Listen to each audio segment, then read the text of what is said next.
সংগঠন আগে থেকে ভেঙে গেছে। 2019-এ রামবাদু সুপার চোপ গেল, সংগঠন আস্তে আস্তে আস্তে চলে গেল। মিটিং মিছিল আপনারা যত মিটিং মিছিলে ডাকেন আমরা আসি, যতজন হয়।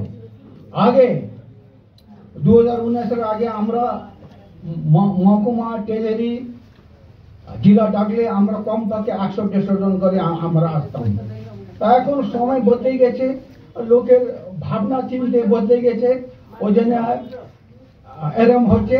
তবে আমরা হতাশ হব না, আমরা मतलब संगठन या पेंशन समिति আমরা চালিয়ে যাব। আর মেম্বারশিপ আগে মেম্বারশিপ হতো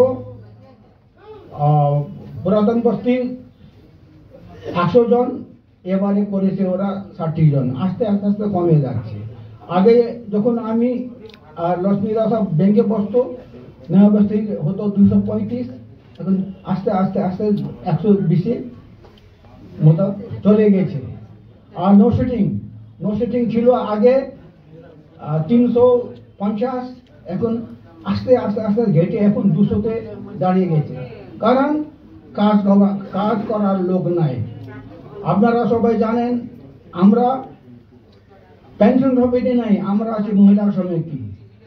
আমাদের এখন 3টে ইউনিটের মেম্বার আছে 400 জন। 400 জনের মধ্যে 4 জনও ছেলে মানুষ নাই যে সমিতির হাল ধরবে, সব মেয়েরা করছে। আর এর জন্য আমি মেয়েদের অনেক অনেক ধন্যবাদ। 15 নভেম্বরে পুরাতন বস্তিতে বার্ষিক সাধারণ সভা হলো, ওখানে লোক ছিল 100 জন, 164 জন। এত কাজ করেছে, আমি ওই জন্যে ওদেরকে মেনি থ্যাংক ইউ। আমি কি বলি, আমি বলি নো শুটিং আমার হৃদয়ের টুকরা। আমি নো শুটিংকে হরমেশা গাইড করি। আমি চাই নো শুটিং আরো উন্নতি করে। আমি বলেছিলাম ঠিক আছে, এবারে তো হয়ে গেছে, নেক্সট বারে নো শুটিং কমসে কম 250 মেম্বার করবে। আর মিটিং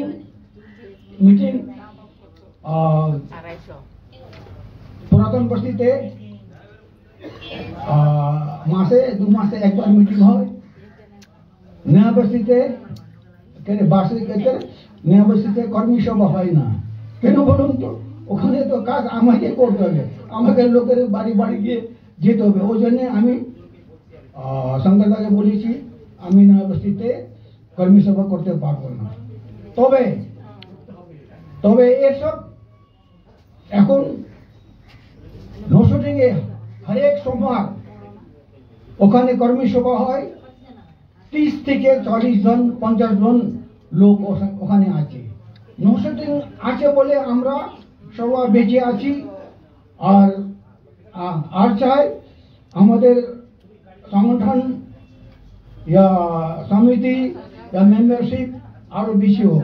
এবারে কোটিশন কমিটিকে পুরাতন বস্তি দিয়েছে 2000, নয়া বস্তি দিয়েছে 2000, আর নো শুটিং দিয়েছে 7,000 টাকা, 7,000 রুপিস। তালি মারো। আমি নো শুটিংকে হৃদয় থেকে ভালোবাসি। কেন বলুন তো? নো শুটিং এর সম্পাদিকা উঠতে পারে না, বসতে পারে না। আর পুরাতন বস্তির সম্পাদক দেখলেন তো, লাঠি নিয়ে চলে। আর তারপরে আবার ওনার পেসমেকার আছে, অনেক সময় ওনার লোক আছে। তারপরে নয়া বস্তির সম্পাদক কমরেড রামমজুর ভুজল বুড়ো হয়ে গেছে বিচারে, 83 ইয়ার্সে এখন কাজ করছে, সির্ফ একলা কাজ করছে। ওর জন্য আমি ওনাকে অনেক অনেক থ্যাংক ইউ। কেন বলুন তো? এখন তো আমার আগের মতন তো আমি ফিট আছি, সব কিছু ঠিক আছে, তবে আমার চোখ আমাকে ধোকা দিয়ে গেছে। আর ডিএর ব্যাপারে দিয়ে যে আমাদেরকে দিচ্ছে না, এর জন্য আমি খুবই খুশি আছি আর নিশ্চিত আছি। কেন বলুন তো? আমরা তো এইটা চেয়েছিলাম কি আমাদের ডিএ বন্ধ হোক, এখন ডিএ বন্ধ আছে, আমি খুশি আছি। আর আর আমার ভাষণ অনেক লম্বা হয়ে যাচ্ছে। সবাইকে অভিনন্দন জানিয়ে আমার বক্তব্য শেষ করছি। এই ইনকলাব, এই ইনকলাব, পশ্চিমবঙ্গ রাজ্য সরকারি কর্মচারী সমিতি, पश्चिम बंगाल राज्य पेंशन समिति, दुनिया और मजदूर, दुनिया और मजदूर। धन्यवाद दोस्तों, आप सबको मेरा सलाम।